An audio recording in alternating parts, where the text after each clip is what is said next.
So who wants to be next? I'll take it next. I'm Justin Schell.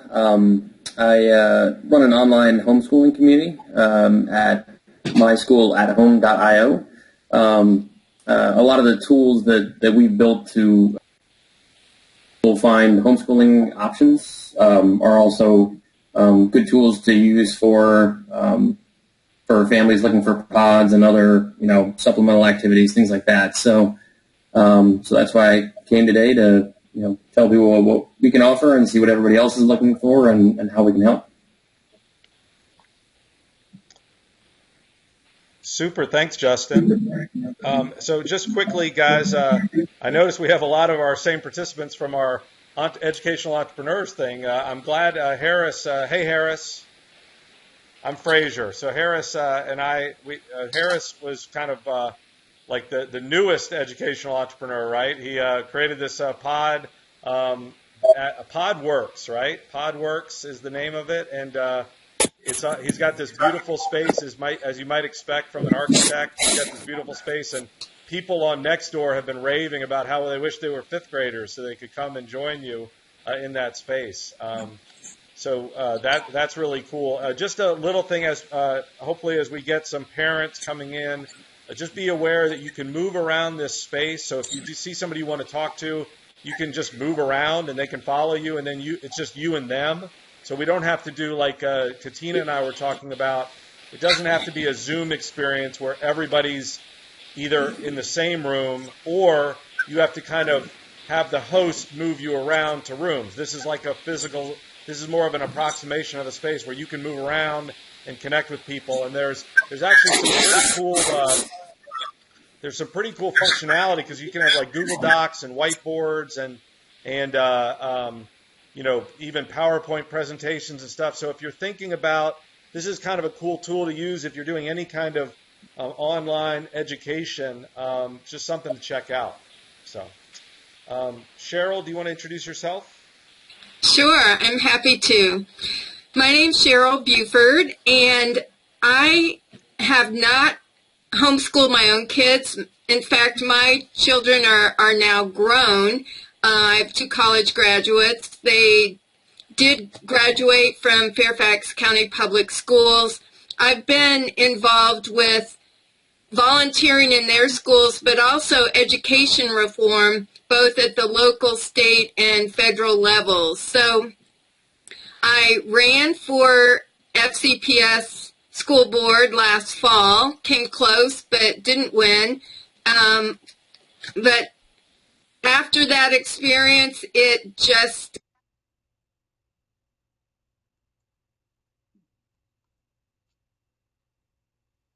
all of our students excelling, and so I'm trying to figure out how I can be the most helpful to people.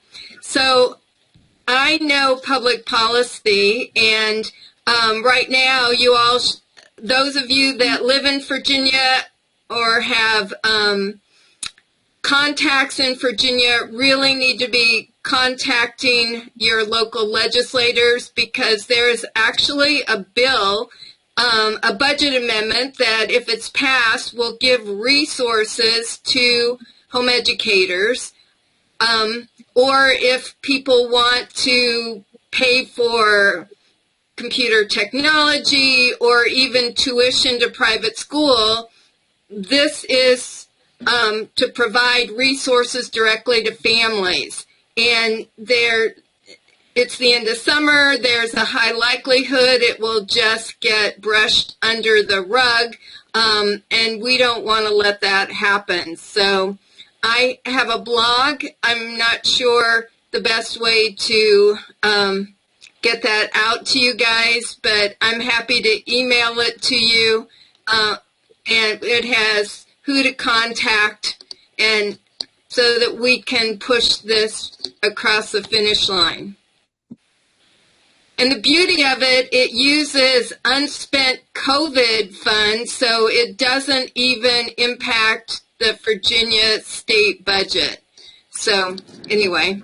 No, that's great, Cheryl. And I was thinking about that after your email this morning, just about, I wish we had a bigger list. I wish that we had the ability to put that in the hands of every parent, because it's a great opportunity to have parents express themselves. And like you said, it may just get, we're not in the room where it happens, right? But we should be in terms of asking the legislators. But certainly for people who live in our community, one of the delegates is on the Appropriations Committee is Paul Krizek, and he's a neighbor in, I think, Riverside Gardens. So certainly you can email Paul and just tell him that we would love for them to pass that or pass it out of committee. So I'm going to do that after this call. Right. And Ken Plum is also a Northern Virginia legislator who's on the Appropriations Committee. So, yeah, the first hurdle is to get it out of the Appropriations Committee. So those are the people to target right now, although they will be more receptive to hearing from their colleagues.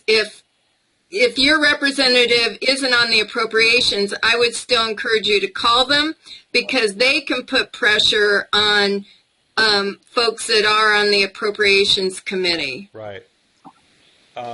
Thank you for that. Thank you for that reminder. So, Kim, do you want to share about Cheetah Cooperative? Sure. Thanks, Fraser. I'm Kim Helvey. I'm a parent who was going to send my kids to Wingwood and Stratford Landing, and then when in-person school went away, we changed plans, and now my son is doing K-12 and my daughter is homeschooling, but we'll go back to public school.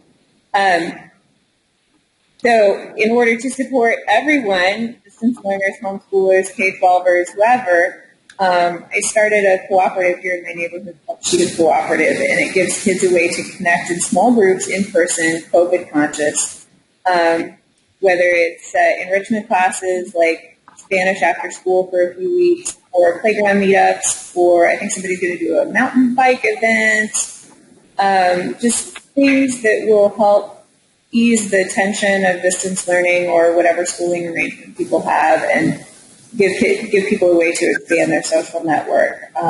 We have, I've kind of lost track, but a few dozen kids, coming up on several dozen maybe, and quite a few families who are new to the area, so I hope that we're providing a resource. And Kim, I love that idea. And before I talk about Cheetah Cooperative, I just wanted to give a shout out to Harris, because Harris has a term that I loved. He was talking about in his PodWorks space. It's a center for distanced learning, right? So you're learning, but you're at a distance in that space. And so I just thought that was a great term. But Kim, I've been referring a couple of people to you this week, and on your website you have a schedule of activities, I'm assuming, or something like that, where people can say, hey, these guys are doing a mountain bike or a bike event, or they're doing a park day. Right, that's for members. I'm trying to figure out a good way to advertise our events while also making it clear that you have to join to go to the event. Yeah, so, sure. Can people come to an event and check it out? They can, but they still need to sign up through the website. So if the website has a sign-up available, they can go ahead and do that. If the website does not have the sign-up available, they should email me to express interest, and I'll see what I can do. Okay. Yeah, so that's a challenge, because you want people to know that things are going on, but I guess if you put the event, the time, and then, kind of a go to the website for location message, that might solve both problems, getting it out, but then also making sure that you're not kind of having a bunch of visitors who haven't, registered or what have you. Right, and particularly in the COVID environment, we are trying to keep group size predictable so that everyone's comfortable with what they're showing up to, and there's some guidelines on social distancing and stuff that we want followed. So we are not at the point now where we just post like wide open events like, hey, everyone in Stratford Landing, Fort Hunt, and Wingwood, come on over to our picnic. Right. That's probably not prudent. So right. We're still working on that. But really, anyone who's interested, it's a cooperative. if parents put up the events, if I'm running something, I will say, yeah, sure, come be a guest. If I'm not running it myself, if another mom is doing a science class or something, obviously I'd want to check with her. But people are welcome to contact me with any kind of questions.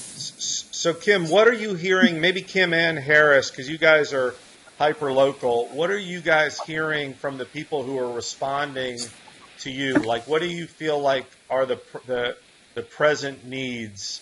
We go to the directory that you guys are both on, I think, and you have, a bunch of people saying, we're looking for this, we're looking for that. I don't know if people are finding those things and now everybody's kind of, matched up at the party, or whether people are still looking for additional, pod members, or whether people have now moved on and they're like, listen, we're just looking for activities, or we're looking for ideas. What are you guys hearing? Harris, you can, if you want to go first. Harris, you're muted. Okay, sorry about that. I only started looking for the past 6 days or so, and I didn't quite decide to do this till about 10 days ago. So I've reached out to a lot of people. No one's really gotten back in touch with me about signing up. A lot of people have made comments about the space and what I'm looking for, or, they've got a high school kid, will that fit, or they've got a preschool kid, will that fit. But not a lot of little nibbles, but nothing concrete. So I only have room for 4 kids in my room if I'm going to keep the desks at 6 feet apart. So I'm not looking for a big group, and I can actually make all this work with one or 2 more kids that are my kids' age. So I've reached out to Podnasium, something called Dolphin Pods for Nova, a couple of more groups, and there's a Facebook group called Pod for Fairfax County. Okay. So I think I've reached out to enough groups. Just haven't heard a lot of good responses yet. Yeah, I mean, it's interesting because there does seem to be, I know a couple of those groups that you mentioned, but it does seem like there's all this interest, and there's a lot of people out there helping to coordinate. It's funny because this week the schools started doing their orientations. Right. So you shift very quickly back into school mode, right? Like, okay, where they're getting their schedules and what have you. But I do wonder about what's it going to look like, in a week when people are like, oh, I don't know that I love them just sitting in front of their screens for, 6 hours during the day. So it'll be very interesting to see how things change. But I guess we're lucky that we have some structures to help support, like Kim, what you're doing, and then Harris, as people once they've created their pods or created their learning environments, when they announce them, I mean, that should be very valuable to people who are looking for a pod, right? Right. You would think so, yeah. I think what I've been hearing, Fraser, is a lot of people are hoping that school is going to go great, and they're not, they don't have any particular wishes for support. Right. But at the same time, they want to have options. So they, they're going to give school a try, see how it goes. And then I think after a week or two of school, people have more clarity on whether they want a pod, if so, what kind, whether they're open to hosting, whether they're rather send their kids somewhere, or whether they just need bits and pieces of things like the occasional field trip or whatever. And honestly, I've heard from a few people that they don't even know what they want. Right. It's all so much that they just want to take a bit of a wait and see approach before committing to one more thing in this uncertain environment. Yeah. Katina, I posted your article about the COVID gap year, and I thought about that, just that notion of like, there's no real, I don't know. I mean, there's so many options. I got an email this morning from a mother who said, she was part of a pod, but the 3 people who were part of her pod decided to bail out and go either do homeschooling or private schooling. And I'm like, that's certainly an option. I mean, specifically with homeschooling, the idea of just saying, listen, we're going to do if we're going to have to take on all the supervision and all the responsibility anyway, then why not do it in a place of greater flexibility, greater freedom? But again, I think, Kim, your point is people don't know. We have no idea what September 8th is going to look like from the schools. They might do a bang-up job, right? They might have this all figured out, and they might create the exact greatest mix of freedom and structure and interaction possible. We just don't know. So it really is hard to commit. A lot of people aren't committing to the school system. So the question about them, submitting or committing to something else is like, let's just wait and see, Yeah, I think that's right. The people I've talked to have predicted there's going to be a second wave in late September of people who have been scoping out options and then are going to get serious about lining them up. Yeah. No, I think that makes a lot of sense. Does anybody else have thoughts from Katina, what you're hearing? Yeah, I've been hearing the second wave and even a third wave for the people that are going to really power through. And I wish I could make a prediction that it's going to be great and everybody's going to love it. But in my 3 years of working with people that leave public school, a lot of reasons they leave is for that flexibility and that freedom to learn the way they need to. So the Corona Gap Year I post was a big chunk of it was learning what you want to learn and work on what your passions are. But another really important part is taking the time to dive into what you're doing academically that you don't get the time to do in school. And I've looked at these schedules and they've got 45 minutes for math and 45 minutes for language arts. And what if you need more than 45 minutes? Or what if you're done in 15 minutes, but you still have to sit there? So I think that rigidity of having to be in front of the computer for 6 hours is really going to get to people. And I agree with what Kim said, that there's going to be that second wave at the end of September. Give them 2 or 3 weeks, and that rigidity is not going to work. Why? If you're a parent, you're going to have to be monitoring this and making your kids stay on the screen for 6 hours, and you see that either they're done early or they need a little bit more time. So why do it? So, it sounds like somebody's upset back there. Yeah, that's somebody on the Zoom call is, I think, dealing with her own parenting challenges right now. Right. So I just feel really bad that we had an opportunity, and we still have this opportunity to rethink education, to rethink how this works.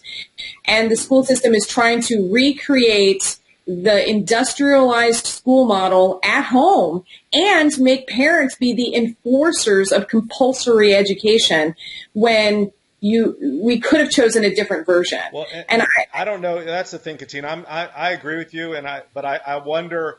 I mean, this may be a slow-moving revolution, right? I mean, because the truth of it is, I mean, like I think of what Kimberly's doing and what Harris is doing, and think, as people see options. I mean, you have a lot of people who have opened their eyes and seen a lot of options, and I think the schools have an incredible role to play, and I think that they're trying to. And again, I don't know that we know what it's going to look like. It'll be very interesting 2 weeks from now or 2 weeks from Tuesday to see what's going on. But I think we need to be thinking right now in terms of, we've already been, a lot of people are thinking in terms of the socialization piece and how are you going to keep the kids from just being in their rooms alone. And then there's the whole outdoors piece, because we only have September, October, a little bit of November where it's actually nice outside. And when does that happen, right? And when are they going to get exercise? I mean, if they're literally sitting, I mean, you at least walk around the school. I mean, I could sit in this sofa for 8 hours working on my computer, and I have the body to show it. So, that's just an open question as to how this is all going to work. Do you guys, Harris, what are you and Kim thinking about with regards to, just, I guess, Kim, you guys are going to do a lot of outdoor activities? Yeah, we're going to do a lot of outdoor activities. To the extent we need it. I have a space in my house that has its own HVAC. It's an addition. So that plus an open window, we could fit a few kids. We're looking at such small group sizes, and it's a true cooperative. So once people get to know each other and are a little bit comfortable, I don't see a problem with 4 or 5 kids in a carport and they go inside to warm up and whatever. And if everyone's got the same level of COVID risk tolerance, they all head inside. And Yeah. we're not really contemplating groups of 20 or anything like that. So when cold weather comes, I think we'll adapt, and maybe we'll go for walks, and you can still go to the playground when it's cold. Oh yeah, that's true. One thing that I posted on Nextdoor was this idea of like a fit club or like an exercise club, and I'm just thinking about places where people could do, if we had like a 5K or we had walks or bike ride, almost like I was thinking it'd be fun to have like a bike parade where people go to their windows and they're watching the kids ride their bikes through the neighborhoods or something like that. But again, a lot of this is just about people with ideas and shouting them out and having those ideas, cross-pollinate and stuff. Have you, Kim, you sound like you have a pretty good group of parents and kids. Do you hear from them? Is there anything that they feel like they want more than what you guys are doing? Yeah, schools to be open. But no, to give you a real answer, I think the working parents in particular would love it if I had some kind of paid staff and some kind of arrangement that they could pay for easy enrichment and supervision for their kids. But that's not what I'm doing. So right. I do think there's a real need for that. There's a balance that no one's figured out yet. And I think, like Fraser mentioned, this is all new to everyone, and some kind of a middle ground's just got to happen. Do you think? Have you guys reached out to any of the people on the directory who are tutors or trainers or even college students who are like, we're available to watch the kids or anything like that? No, I haven't. It's just not the model I'm using. So we do have a business directory on our site, and if tutors and trainers want to list in that, they can talk to me about whether they want to do that. But our goal is to get parents together to swap resources. Like, I can teach your kid Spanish, maybe you can teach my kid PE, something like that. Right. Yeah, I haven't actually directly to contact people. I tried using the email icon, but I can't seem to get it to turn into actual emails. But it's probably something I'm doing wrong. Oh, I hope. Well, definitely let me. Harris, I got your email about adding yourself to the directory and the issue that you had about adding yourself, but you shouldn't have any problems with the emails. I'm not sure why you're having an issue with that. If you click on the email, it should open up your email client. But I'll take a look at that. Maybe do a screenshot of what you're seeing if you're seeing any issue. I don't know what that is. Right. So, Cheryl or Justin or Katina, do you have any suggestions? Justin, you're running a directory that has a lot of resources on it. Are you hearing anything from the people who are out there providing services other than, how can we get in front of parents? No, I think, the one thing I am hearing, and I've been, and it's not just from the U.S., because I'm helping host in an international online course for students, hosted out of Taiwan. And so this university is putting on a global collaborative, and anybody can sign up, and it's like a 10-week course that's free to take, and it gives you all the tools all the weekly assignments that you can walk through.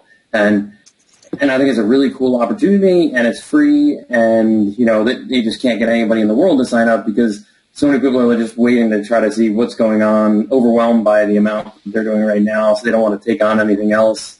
It's I think a lot of people, not just here, but everywhere, are just trying to, figure out how to maintain some normalcy and see what's coming up. So it's I guess in a somewhat reassuring fashion, it's not even just the U.S. everybody's having troubles. So. I'm seeing a lot of people that are tutors and teachers that are trying to get the word out that they're available. And I would definitely say the market looks very saturated with people, lots and lots of teachers, a lot of retired teachers. I have a friend that teaches in Fairfax County, and she said a lot of teachers that she works with took early retirement or sabbaticals this year.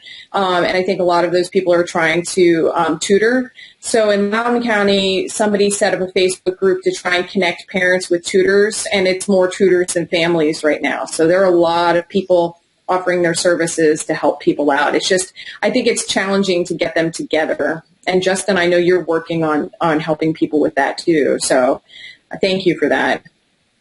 Yeah, I think, the one thing that our service kind of brings together is that just the fact that it's a map and you can find what's around you and easily browse and search it. But I think my networking skills aren't as strong as some of your other ones too. So I think, if anybody wants to get the word out there, it's free to join and put yourself on the map to say, hey, anybody in my neighborhood, I can help out, and this is what I can do.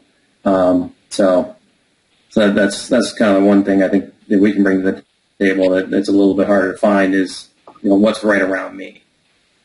Yeah, I will share it. As we're talking now, it just occurred to me that I haven't connected all those people with you, so I will share that with them. Sounds like a good resource for Harris. Yeah, that's right, Harris. You can list yourself on, it's myschoolatHome.io. And Kim, you can do that too. And that way it's not announcing activities, but it's announcing your existence. So then people who connect here, it's that network philosophy, right? The more people that are connected to that network, the more value the network has for all the people who are involved in it. So I know last week we had Laura from Nova Dolphin Pods, and they have like a group of a couple thousand people across Fairfax. I also saw a homeschool cooperative in Fort Belvoir. Kim, I don't know if you've connected with those guys. I know that they're not your market, but just in terms of sharing ideas, that might be another good connection. But it is interesting. I mean, like we're saying, you got all these parents who would love to have somebody teaching their pods. A lot of times that's cost prohibitive, but an increased supply usually decreases prices too. So it'll be interesting to see if it's just one of those situations where people are like, I need this, but I can't find it. But are they really looking for it? Are they really checking out these directories and putting things out? I mean, I see a lot of stuff on Nextdoor. I see a lot of things on these Facebook pages. It would be great if Fairfax County, who is the repository of, or the clearinghouse for all the parents, could help out with that. But I'm sympathetic to their reluctance to do that because they don't want to be responsible for it. I don't know. It just seems like there's probably a way to do it, but they're probably focused on trying to make sure that September 8th is not a colossal disaster. And so they've got a lot on their hands too. So, what I would suggest is if people want to chat amongst themselves, I mean, this was a really good introduction to what everybody's doing. But if you want to chat with somebody, feel free to go over. I'd be interested in chatting a little bit with Harris just about the PodWorks, because you and I haven't chatted. But you can just, Harris, if you're up for it, if you want to just follow me, I'm the guy that says Frazier, and you can follow me over here, and then you and I can chat, and people can go mix up, and if people add themselves, then they can come in. But that's part of this concept. Is it's great to get kind of an overview from what people are doing and to have some discussion.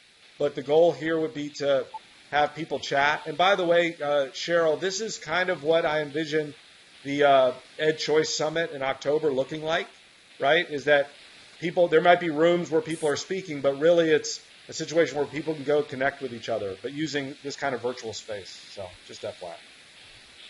So thanks everybody for coming. Hang out as long as you want. We have about 24 minutes in the session, but Harris, if you follow me, that would be great.